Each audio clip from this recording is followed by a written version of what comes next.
أقبل شهر رمضان، شهر الخيرات، شهر البركات. أقبل شهر رمضان، شهر العتق من شهر النيران. رمضان الذي أنزل فيه القرآن هدى للناس وبينات من الهدى والفرقان.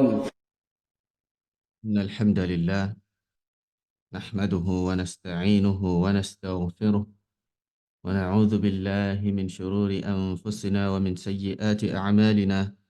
من يهده الله فلا مضل له ومن يضلل فلا هادي له، وأشهد أن لا إله إلا الله وحده لا شريك له، وأشهد أن محمدا عبده ورسوله صلى الله عليه وعلى آله وسلم.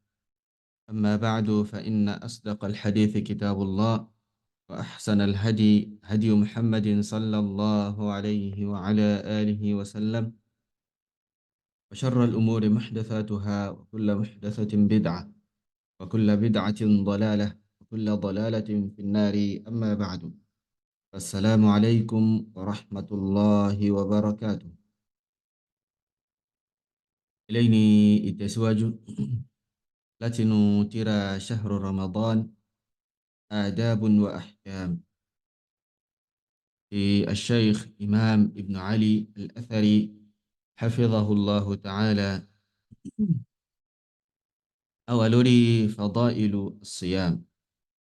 فضائل الصيام أولا إليتي أمبفون الصيام أفاني إليك سونيك. ومن فضائله إنه على إليتي أمبفون الصيام أن خلوف فم الصائم أطيب عند الله تعالى من ريح المسك. náà la tún bá fún asiyam, òun ni pé khalofu ẹnu aláwẹ̀, òórùn eléyìí tí ó máa jáde lẹ́nu aláwẹ̀, àwọn ìdọ̀tí eléyìí tí ó ń jáde lẹ́nu aláwẹ̀, ní pé ó dáa lọ́dọ̀ Allah subhanahu wa ta'ala, ó sì dùn ju òórùn almiski lọ, ìyẹn perfume almisk.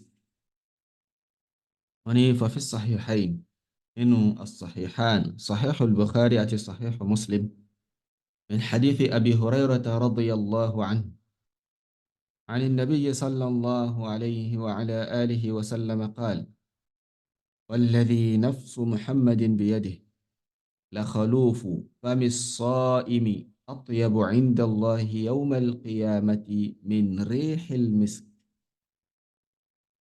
وني أم في النبي صلى الله عليه وسلم سيقول أم في أنتي أمي هو لور أم في برا يا الله سبحانه وتعالى.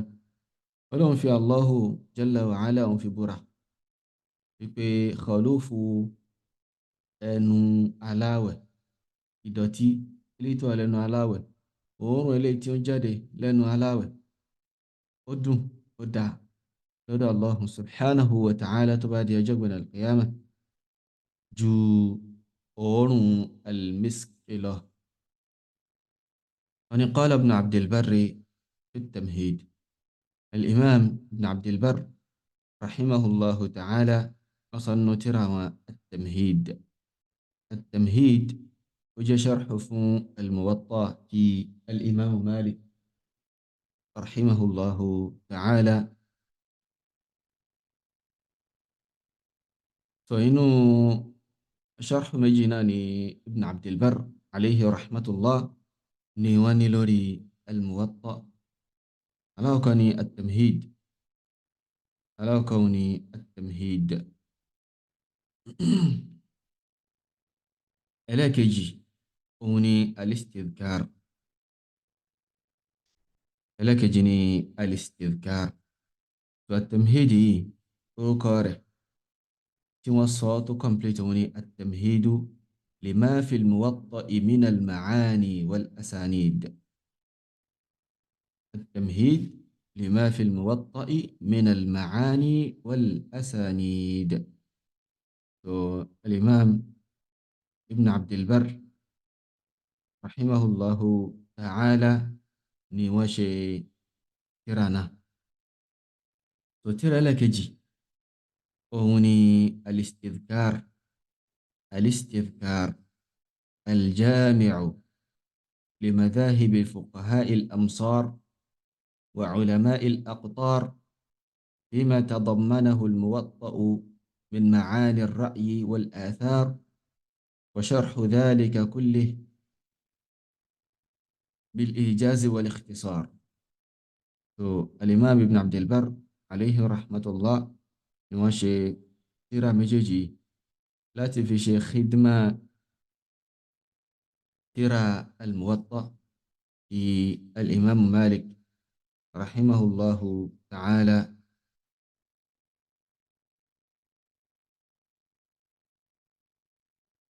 So wọ́n ní wa khalufu fami as-sa'im wa khalufu fami as-sa'im khalufu ẹnu aláwẹ̀ yìí ìtumọ̀ rẹ̀ ni pé ma ya'tarihi fi akhiri an-nahar min at-taghayyur, òun ni tí máa ń ṣẹlẹ̀ sí ẹnu ní ìgbẹ̀yìn ọ̀sán, ẹni pé tó tí ilẹ̀ bá ti ń ṣú lọ bí ọwọ́ asr, àwọn changes eléyìí tí ó máa ń ṣẹlẹ̀ wa aktharu dhalika fi shiddati al-har, ọ̀pọ̀lọpọ̀ rẹ̀ ní ó máa ń ṣẹlẹ̀ nígbà tí wẹ́dà bá gbóná, nígbà tí wẹ́dà tó bá gbóná, tó tí ojú ọjọ́ gbóná gan, èyí náà ni nǹkan yìí máa ń ṣẹlẹ̀, tí changes yìí tó máa ń ṣẹlẹ̀ gan sí ẹnu aláwẹ̀. So wọ́n ní àfáàní wa ma'na qawli, ìtumọ̀ ọ̀rọ̀ Ànábì sallallahu alayhi wa sallam tó sọ wípé atyabu inda Allahi min rihil misk, wípé nǹkan yìí ó dùn ó dá lọ́dọ̀ Allah subhanahu wa ta'ala ju òórùn al-misk lọ. wọ́n ní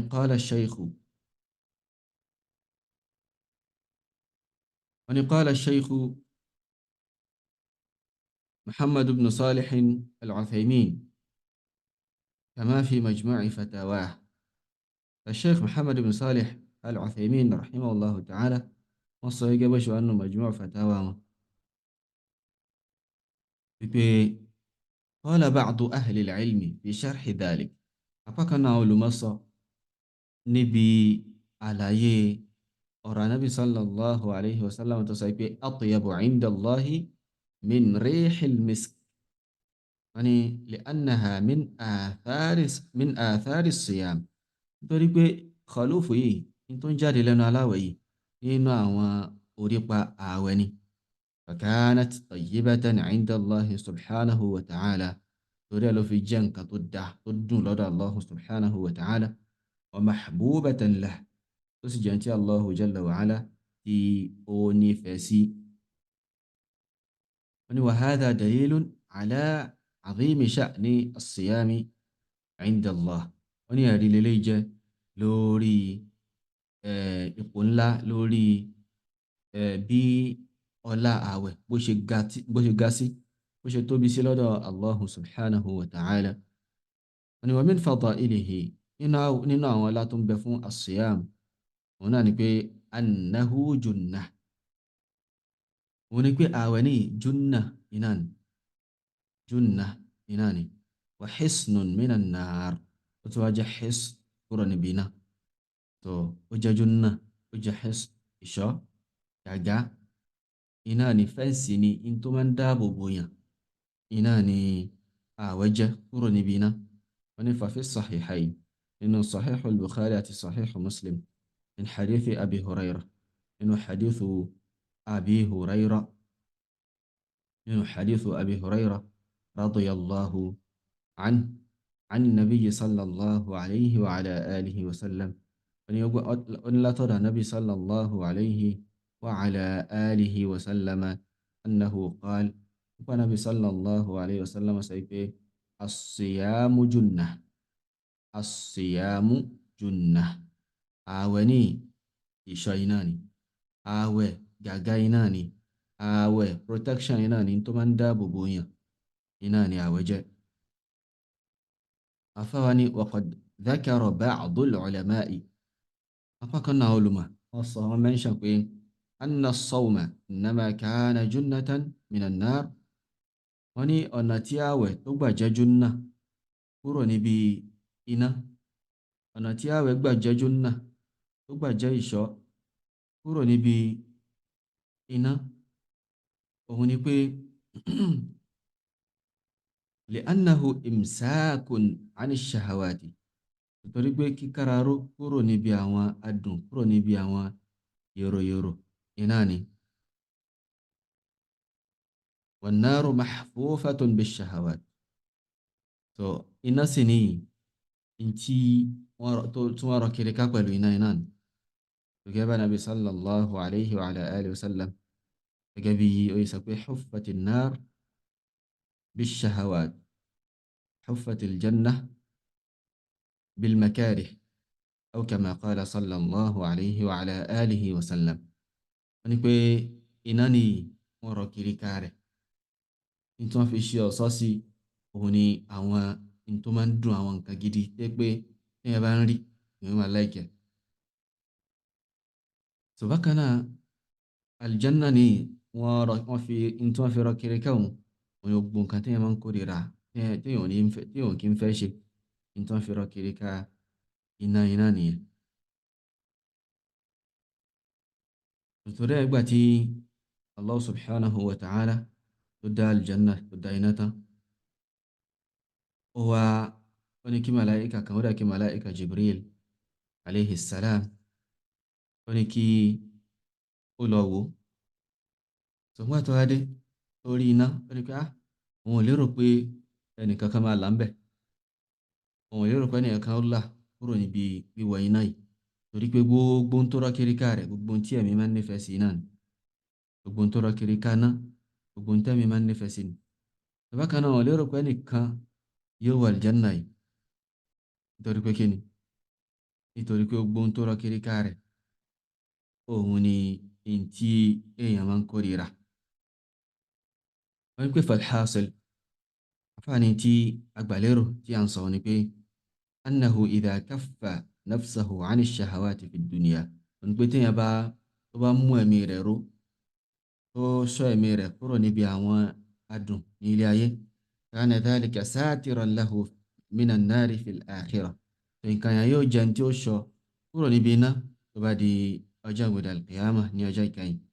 wọ́n ní wa min fadailihi, eléyìí tó máa jẹ́ ọlá ẹlẹ́ẹ̀kejì láì náà ilé nínú àwọn ọlá as-siyam,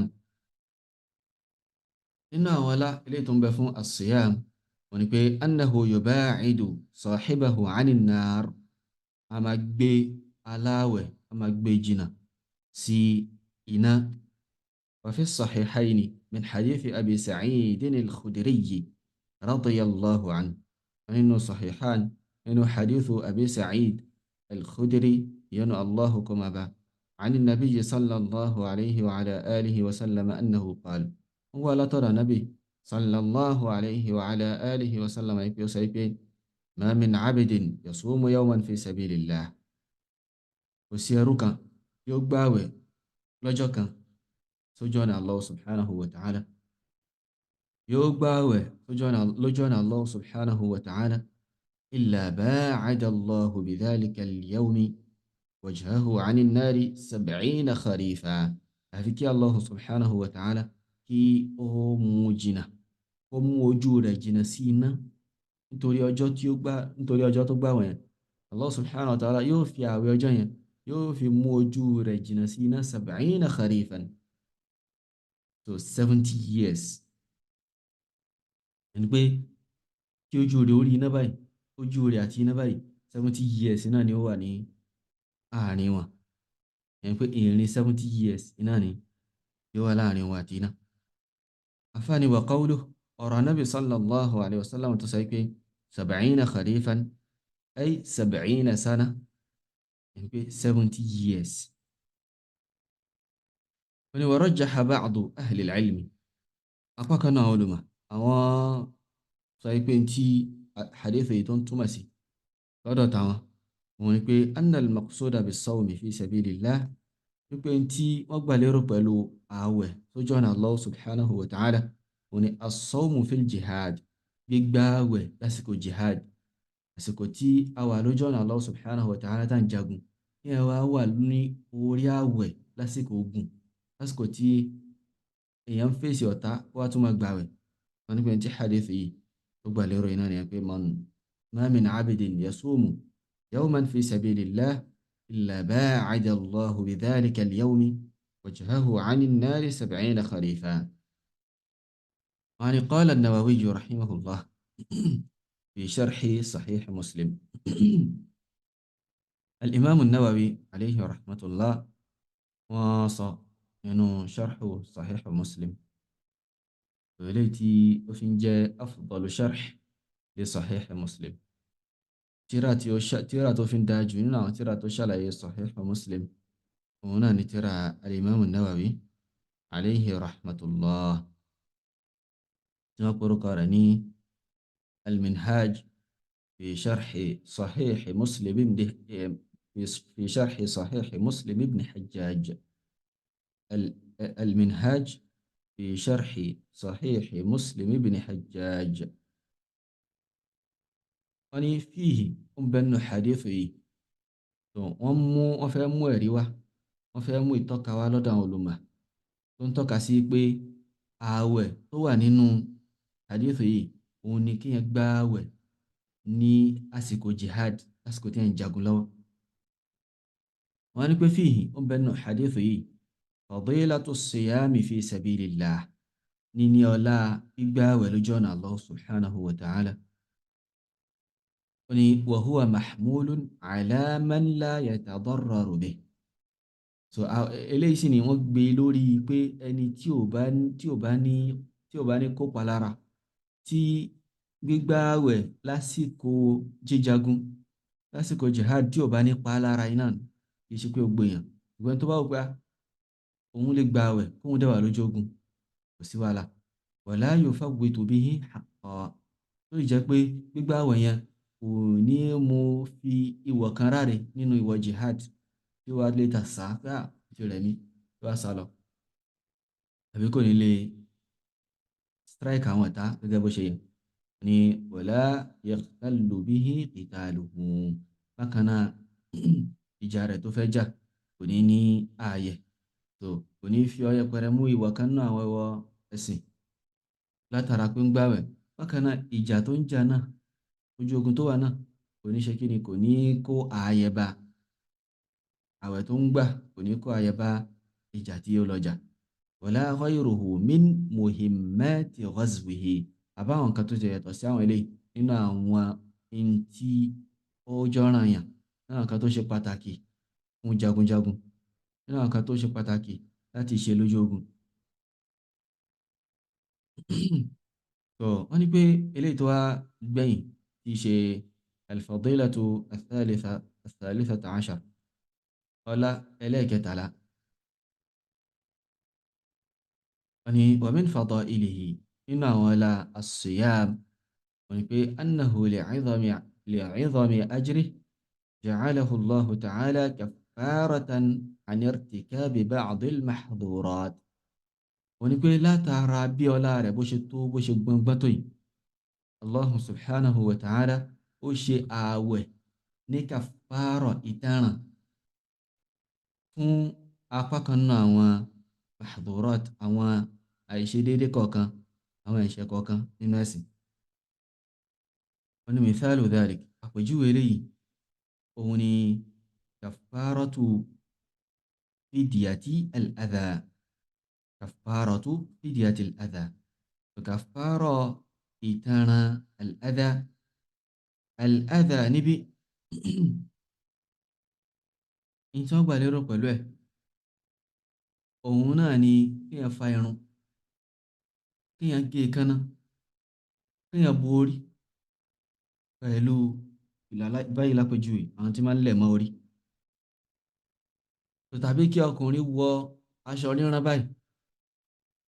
bákan náà kíyàn ṣe kíni, kíyàn ó lo pelf, bákan náà kóbìnrin ó wọ niqab, ó sì wọ ìbọ̀wọ́. gbogbo eléyìí tá a sọ yìí nígbà tí wọ́n bá gbé harami, ẹni tó ti gbé harami lápèjúwe tí a rí pé Allah subhanahu wa ta'ala ó kọ àwọn kankan fún wọn, ó kọ àwọn kankan fún wọn lóríṣiríṣi. So nínú àná ni pé kí wọ́n jìnnà sí àwọn nǹkan báyìí, fífa irun wọn, dídé fìlà, ní máa wọ aṣọ eléyìí tí wọ́n rán pẹ̀lú pé kíni aṣọ tó jẹ́ bí ìró náà ni wọ́n á fi ró ara wọn lọ́kùnrin, wọ́n á dẹ̀ fi kàn sí òkè àti bẹ́ẹ̀ bẹ́ẹ̀ lọ. So Allah subhanahu wa ta'ala ó wá sọ fún wa wípé ẹni tí ó bá ṣe àwọn nǹkan yìí, torí pé ó gba àwọn nǹkan yìí fídíà al-adha iná ni wọ́n pè al-adha iná ni wọ́n pè àwọn nǹkan yìí. ẹni tó bá ṣe àwọn nǹkan yìí wọ́n á fún ní khiyar, ìmọ̀ kí ó pa ẹran, ó ṣe kí ni kó pín fún àwọn aláìní ní haram ní Mẹ́kà, tàbí kí ó fún àwọn aláìní 6 ó bọ́ wọn, ó tẹ́ pé miskina kan yóò máa gba nisfu sa'a, tàbí kó gbààwẹ̀ ọjọ́ 3, eléyìí ni fidyatul adha tí Allah subhanahu wa ta'ala tó sọ náà rẹ̀ pé faman kana minkum maridan aw bihi adhan min ra'sihi fa fidyatun min siyamin aw sadaqatin aw nusuk. So afáàní mithalu dhalik, àpèjúwe eléyìí ni kafaratu fidyatil adha, kafara fidya al-adha, kafara ìtanràn al-adha, ìtanràn ṣíṣe àwọn nǹkan yìí, ẹni tó bá ṣe àwọn nǹkan yìí ní tí ó fi tanràn. So afáàní qala ta'ala, Allahu ta'ala rẹ̀ gani wa fidyatun min siyamin aw sadaqatin, fídíà rẹ̀ ń pé kí ó gbààwẹ̀ tàbí kí ó ṣe kí ó ṣe sàárà. So lẹ́yìn náà wọ́n ní wa min dhalik nínú eléyàn èyàn ń pè nínú àwọn fídíà àbí kàfàrà eléyìí tí Allah subhanahu wa ta'ala tó tún gbé kalẹ̀ wípé ààwẹ̀ ni ó máa jẹ́ kàfàrà àwọn ẹ̀ṣẹ̀ bẹ́ẹ̀, wọ́n pé kàfàratu qatlil khata'i, ìtanràn pípààyàn pẹ̀lú àṣìṣe, ìtanràn pípààyàn lọ́nà àṣìṣe. èèyàn gbọ́dọ̀ pààyàn, mùsùlùmí ò gbọ́dọ̀ pa mùsùlùmí, èèyàn bákan náà èèyàn gbọ́dọ̀ pààyàn rárá lẹ́ni tí ò ṣe nǹkankan, lẹ́mìí tí ò ṣe nǹkankan fún wa. So Allah subhanahu wa ta'ala wá ní pé ẹni tó bá ṣe léyàn ó ní àwọn nǹkan kan láti ṣe ó ní àwọn oríṣiríṣi nǹkan, àwọn ìtanràn láti ṣe. So inú àwa ni pé faman lam yajid, ẹni tí ò bá ra àwọn nǹkan tó ti ṣíwájú yìí, fa siyamu shahrayni mutatabi'ayni, ó gbààwẹ̀ oṣù 2 léra, yóò gbààwẹ̀ oṣù 2 léra. al-ayata afáàní wa min dhalik, inú rẹ̀ òun ni kafaratul yamin,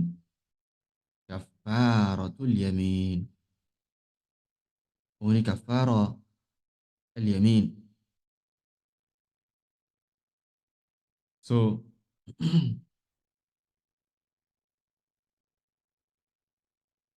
afáàní qala ta'ala, ìtara al-yamin, ìtara kí ẹ búra lórí irọ́, kí ẹ búra lórí irọ́.